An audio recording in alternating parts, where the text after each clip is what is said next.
How to add free shipping on Squarespace. Hello guys and welcome to today's video.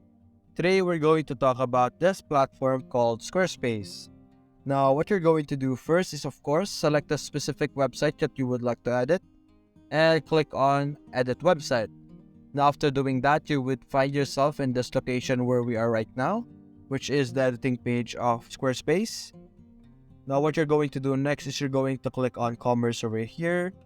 Scroll down a bit and you're going to click on commerce setting, and then you're going to select shipping, and after clicking that you would be able to see this options over here.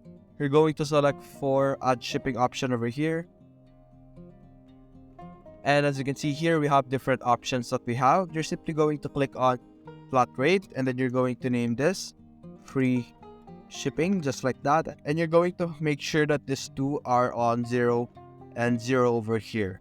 Then you can click on shipping zone over here, select the specific country that you have, and click on save over here, and just like that you now have a free shipping on your Squarespace website.